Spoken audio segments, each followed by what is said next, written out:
पेशवर और प्रेषित के बाद अगर कोई मुकाम है तो जो है वालिदैन का, और उसमें भी माँ का मुकाम क्या है उसके बारे में कुरान कहता है सूरह अहकाफ सूरह नंबर 46 उसकी आयत श्लोक 15 में, ववस्सैनल इंसान बिवालिदैहि इहसाना, और हमने इंसान को वसीयत और नसीहत की कि अपने माता पिता के साथ बहुत अच्छा सलूक करना। हमलतहु उम्मुहु करहन वज़अतहु कुरहा, और उसकी माँ ने बड़ी कठिनाइयों में उसको संभाल के रखा अपने कोख में, अपने पेट में। हमलतहु, और बहुत पैदाइश के वक्त कठिनाइयों को बर्दाश्त किया। वफ़िसालहु सलासून शहरा, और उसके बाद उसको दूध पिलाया। माँ बाप के बारे में कहने के बाद दोनों के बारे में कह रहा है, कितनी अहम बात कही जा रही है। इसी तरह जो है इब्ने माजा की एक प्रेषित का वचन है, हदीस है, जिसमें ये कहा, प्रेषित ने कहा जन्नत माँ के कदमों के नीचे है। मतलब माँ की खिदमत कर, उसकी जो है उसकी सेवा कर, उसे खुश कर दे और स्वर्ग में चला जा। दूसरी हदीस में जो कि हाकिम की रिवायत है, हाकिम की हदीस है, वचन है, उसमें कहा कि अभिशापित है वो व्यक्ति, बुरा है वो व्यक्ति, लानत है उस व्यक्ति पर जिसको अपने माता पिता में से दोनों या कोई एक बुरी हालत में मिल जाए और उनकी सेवा करके अपना स्वर्ग न बना सके, जन्नत न बना सके या जन्नत में जाना सके। और प्रेषित के पास बुखारी की रिवायत एक वचन है, हदीस है, एक व्यक्ति आका है, प्रेषित मेरी आज्ञा मैं किसकी आज्ञा सबसे ज्यादा मानूं, किसकी खिदमत सबसे ज्यादा करूं? प्रेषित ने कहा तेरी माँ। कहा उसके बाद किसकी करूं? तो कहा तेरी माता। कहा उसके बाद किसकी करूं? तो कहा तेरी माता। कहा उसके बाद किसकी करूं? तो कहा तेरा पिता। माता माता माता फिर पिता। वुमेन्स राइट की बात कर रहा हूं, अब मेंस राइट की बात करना पड़ेगी यहाँ। तो 3 दर्जा दे दिया, माता माता माता और पिता। मैं तो ये कहूंगा कि अगर कोई कंपटीशन होता है और उसमें अगर प्राइजेस दिए जाते हैं तो gold medal goes to mother, पहले का माँ का, silver medal goes to mother, चांदी का तमगा भी माँ को गया, सोने का तमगा माँ को गया, bronze medal goes to mother, रजत पदक भी माँ को गया, और बाप को सिर्फ पार्टिसिपेशन प्राइज, कॉन्सोलेशन प्राइज में निपटा दिया। चौथा दर्जा, फोर्थ कैटेगरी। आप देखिए ना कितना अधिकार है माँ का। 3 दर्जे कह दिया, माँ माँ माँ और कहा फिर बाप। तो देखिए कैसे अधिकार इस्लाम दे रहा है और कितने अधिकार दे रहा है। बहरहाल इसके बाद भी लोग गलत धारणाएं जो फैलाते रहते हैं। चौथा जो अधिकार जो मैं आज आपके सामने समक्ष रखूंगा वो है शिक्षा का अधिकार, एजुकेशनल राइट। लोग बहुत प्रश्न करते हैं मुसलमान औरतें कितना पढ़ती है और क्या होती है। तो भाई अब देखिए शिक्षा की क्या अधिकार धर्म देता है। कुरान में अध्याय नंबर 96 उसका आयत नंबर 1 श्लोक 1 में कुरान ने कहा, इक़रा बिस्मि रब्बिकल लज़ी खलक़, पढ़ अपने रब के नाम से जिसने पैदा किया, जिसने तेरा निर्माण किया, पढ़ उस रब के नाम से। और ये आयत समान है मर्द और औरत के लिए, ये समान है पुरुष और स्त्री के लिए। ये नहीं कहा कि पुरुषों तुम पढ़ो जिसने तुमको रब ने पैदा किया, स्त्रियों तुम नहीं, सबके लिए आयत है।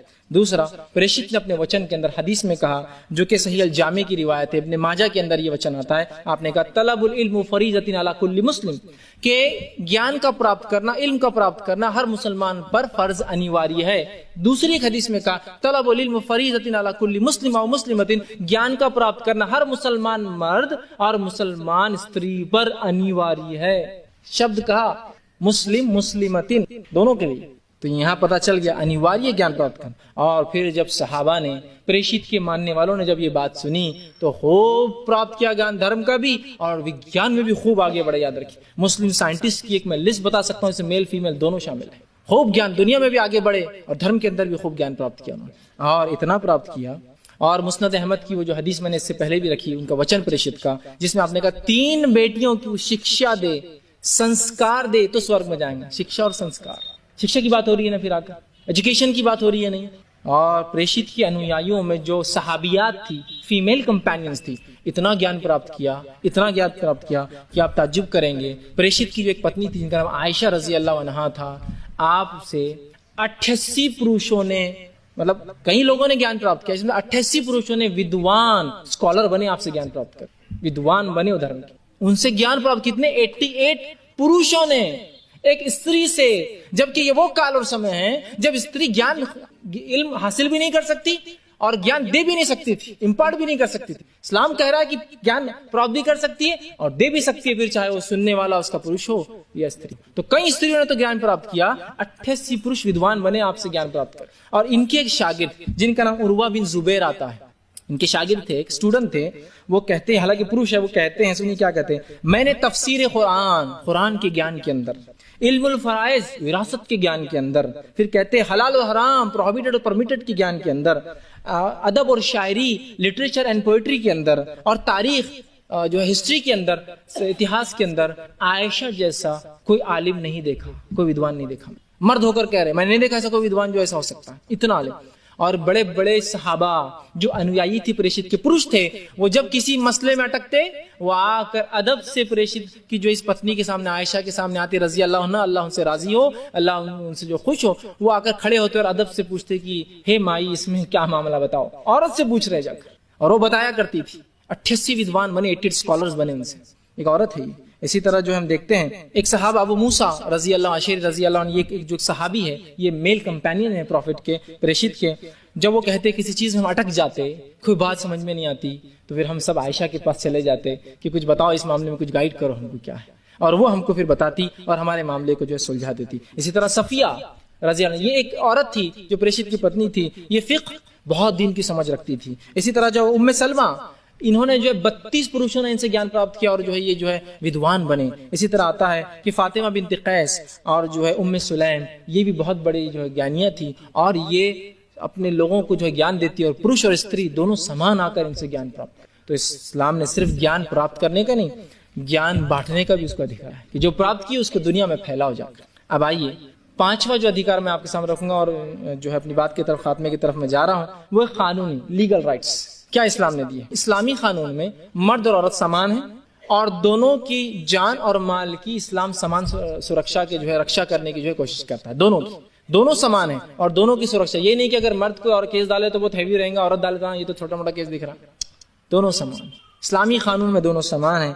और अगर कोई बुरा कार्य करते हैं तो सजा भी समान है, जैसे अच्छे कार्य के अंदर पुण्य भी समान है, पाप भी समान है। कुरान में देखिए दोनों समान है। इसकी कुछ आयतें आपके सामने रखता हूँ। पहली आयत अध्याय नंबर 2 सूरह बकरा श्लोक 178 178 में कुरान कहता है, या अय्युहल्लज़ीना आमनू कुतिबा अलैकुमुल क़िसासु फ़िल क़त्ल, ऐ वो लोगों जो आस्था रखते हो एक सत्वेश्वर अल्लाह पर, कत्ल में बदला लेना तुम पर अनिवार्य किया गया है, ताकि लोग खून को आमना समझ ले, बदला लो फिर कोई खून ले तो, लेकिन ये बाय कोर्स ऑफ लॉ होगा, हर आदमी अपने हाथ में हथियार नहीं उठाएंगे, ठीक। तो लिया करो इस मामले में। और फरमाया अल हुर्रा बिल हुर्री, और आजाद के बदले आजादी मारा जाएगा। ये नहीं कि कोई आजाद आदमी काम करे, उस जमाने में गुलामी थी और गुलाम को बोलते मेरे गुलाम को मार दो, आजाद के बदले आजाद मारा जाएगा।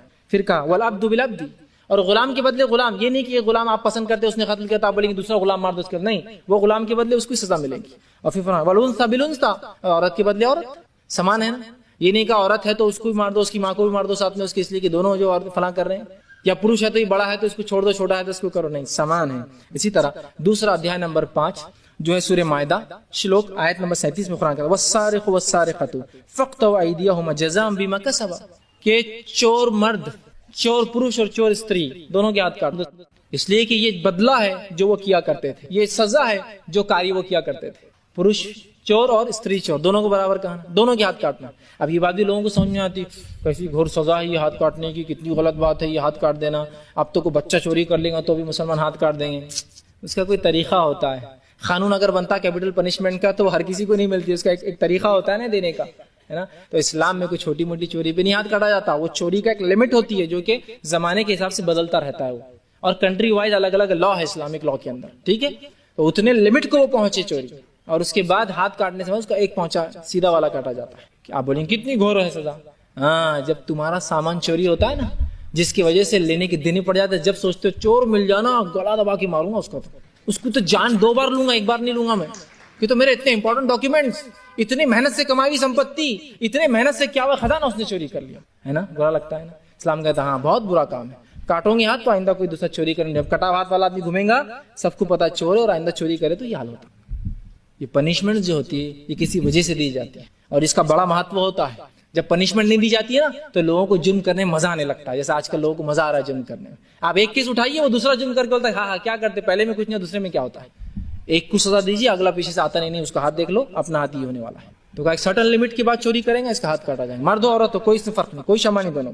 तो इस्लाम जो है बहुत लीगल राइट्स जो स्त्री औरतों के जो है देता है। इसी तरह इस्लाम में औरत जो है पति से अगर अलग होना चाहे तो तलाक का पूरा हक है उसको। बहुत से लोगों को पता नहीं होता, लोग बोलते रहे इस्लाम में तो बस शादी हो गई तो बस बेचारी औरत तो गई। अब नहीं, इस्लाम में जैसा पुरुष को तलाक का अधिकार है स्त्री को भी तलाक का अधिकार है। पुरुष जो तलाक देता है उसको अरबी भाषा में तलाक कहते हैं, स्त्री जो तलाक देती है उसको खुला कहते हैं अरबी भाषा के। अपने तरफ से बोलती मुझे नहीं रहना, इसलिए कि इस्लाम में मैरिज एक सिविल कॉन्ट्रैक्ट होता है, ये हमेशा रहने वाला रिश्ता नहीं है। दोनों पार्टी जब तक एग्री है रिश्ता रहेगा, डिसएग्री हो गए तोड़ दो। तो ये सिविल कॉन्ट्रैक्ट है, ये ऐसा रिश्ता नहीं जो खत्म नहीं हो सकता बस एक बार बन गया तो नहीं। और फिर जब खत्म होने का रास्ता नहीं होता है तो फिर स्टोव भड़कता है बस, और कुछ भी नहीं होता। जब खत्म होने का रास्ता नहीं होता तो एक ही तरीका, स्टोव भड़क जाता बस। इस्लाम कहता नहीं अलग हो सकते हो तुम, बिल्कुल।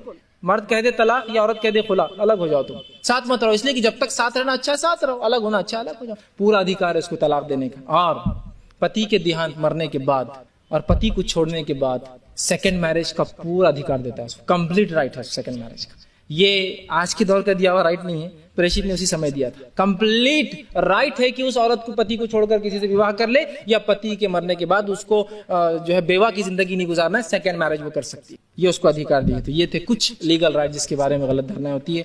आखिरी जो राइट्स मैं आपके सामने रखूंगा, समक्ष रखूंगा, वो ये है पॉलिटिकल राइट्स। सियासी क्या अधिकार इस्लाम ने दिए, राजनीतिक क्या अधिकार इस्लाम ने दिए। सबसे पहली चीज कुरान का अध्याय नंबर 9 सूरे तौबा आयत नंबर श्लोक नंबर 71 में कुरान कहता है वल मुमिनून वल मुमिनाती बाज़ुहुम औलिया बाज़ यामुरून बिल मारूफ व यनहौन अनिल मुनकर। आयत आम है सबके लिए। मोमिन मर्द और मोमिन औरतें, आस्थावान मर्द और आस्थावान औरतें एक दूसरे के लिए जो है ये दोस्त है, वली है, खैर ख्वाह है, अच्छी बातें एक दूसरे को बताते हैं और हुक्म देते, आज्ञा देते एक दूसरे को अच्छाई करने का और रोकते एक दूसरे को बुराई के करने से। तो औरतें भी रोक सकती है और मर्द भी रोकते हैं। औरतें भी अच्छाई का हुक्म दे सकती है, मर्द भी, पुरुष भी अच्छाई का हुक्म दे सकता है। दोनों के लिए आयत कॉमन है। अब आइए, प्रेषित के समय में स्टेट ऑफ हेड जिसको कहेंगे पॉलिटिकल लीडर और रिलीजियस लीडर कॉमन एक ही आदमी हुआ करता था। आजकल दोनों अलग होते हैं, पॉलिटिकल लीडर अलग, रिलीजियस लीडर। उस समय में प्रेषित जब थे और उसके बाद भी पॉलिटिकल लीडर और रिलीजियस लीडर एक ही आदमी हुआ करता था। स्टेट का जो लीडर होता था वो उनके जो है धार्मिक गुरु भी हुआ करता था। तो प्रेषित उस हैसियत से अपने समय में आप धार्मिक गुरु भी थे और आप जो है एक पॉलिटिकल लीडर भी थे, पूरा मुस्लिम स्टेट भी आप चलाए, दोनों शख्सियत आप में थी। और उस समय कुरान कहता है सूरह मुमतहना अध्याय नंबर 60 श्लोक आयत नंबर 12 में या अय्युहन नबी इज़ जाअकल मुमिनातु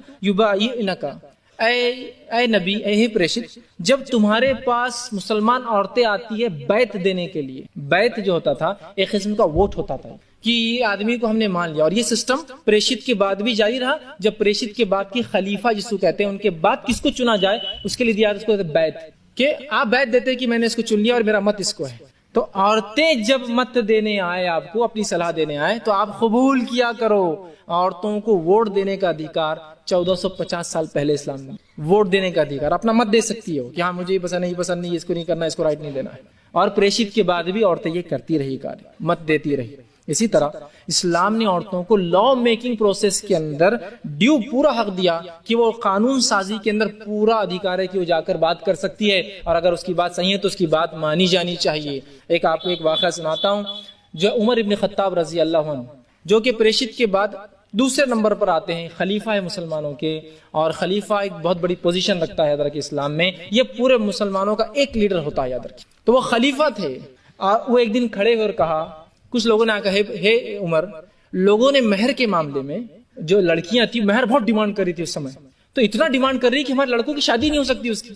ये तो ऐसे ही हुआ जैसे आज लोग जो है जहेज डिमांड कर रहे हैं। औरतों को इस्लाम ने अधिकार दिया तो औरतों ने उसका गलत फायदा उठा लिया और इतना मेहर बांधने लगी कि उमर के पास लोगों ने आया, उमर ये मेहर बहुत हो जा रहा है, हमारे लड़के कुंवारे रह जाएंगे, शादी नहीं होंगी। तो उमर एक दिन खड़े हुए कहा, तो बड़ा मसला है ना, जैसे आजकल जहेज में लोग बिल्कुल ऐसा कर रहे हैं कि लड़की की शादी नहीं हो रही, तो तब मेहर में कर रही थी लड़कियां, अपना अधिकार का फायदा उठा रही थी। तो उमर से कहा कि कुछ तुम तय कर दो, जरा कम लिमिट कम कर दो उसकी। तो उमर इब्न खत्ताब रजी अल्लाह अन्हु, अल्लाह उनसे राजी हो, उनसे खुश हो, उन्होंने एक मीटिंग बुलाई। मीटिंग में औरतें भी आई। इससे पता चलता है उनको अधिकार था तभी तो आई ना, ये नहीं कि औरत छुपके से आई, झाँक रही थी, सुन ली, नहीं, आई बैठी। उमर ने कहा, मैं सोचता हूँ ये मेहर के मामले में तुम बहुत ज्यादती कर रहे हो। औरत जो है, लड़कियां बहुत ज्यादती कर रही है, बहुत लंबे लंबे मेहर बांध रही, लड़कों की, पुरुषों की, लड़कों की शादी नहीं हो रही। तो मैं सोचता हूँ रकम मैं तय करके थोड़ी कम कर दो। तो हदीस, उस रिवायत में एक अल्फाज है कि एक औरत उठी और उठकर कहे, उमर तू कौन होता है मेहर की रकम तय करने वाला, जिस रकम को अल्लाह ने तय नहीं किया कुरान के अंदर। और उसने कुरान की आयत, ये श्लोक पढ़ा जो कि सूरह निसा अध्याय नंबर 4 श्लोक 20 था, वो आते ही तुम्हें हिदाहुन्ना खिंतारन फला ताखुज़ु मिन्हु शैया, कि अगर तुम में से कोई मेहर की शक्ल में, मेहर के रूप में अगर खजाना भी दे दे तो वो वापस मत लो। तो जब अल्लाह ने खजाने का वो दिया कि खजाना दे तो वापस दे, तो तुम कौन होते हो उसको कम करने वाले और रोकने वाले और उसमें लिमिट बांधने वाले।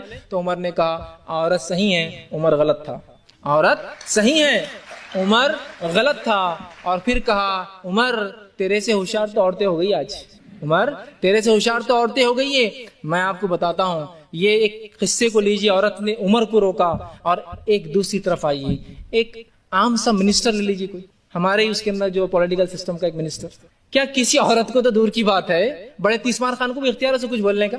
ये मिनिस्टर्स जो कि पब्लिक सर्वेंट होते हैं, हम उनको चुनकर लाते हैं, लेकिन इज्जत देखो। और ये उमर जो 30 राज्यों का, 30 मुल्कों का बादशाह था उस जमाने में, 30 कंट्रीज थे, उधर लीबिया की तरफ एक बाउंड्री है तो इधर पाकिस्तान को बाउंड्री टच करती है। ये 30 कंट्रीज का अकेला बादशाह है, और उसके बाद एक आम औरत उठती है, हदीस में अल्फाज भी नहीं कौन थी वो, इसलिए कि कोई नहीं पहचानता था उसको, और उठकर बोलती तू गलत है उमर, और उमर कहता ठीक है तू सही और मैं गलत हूं।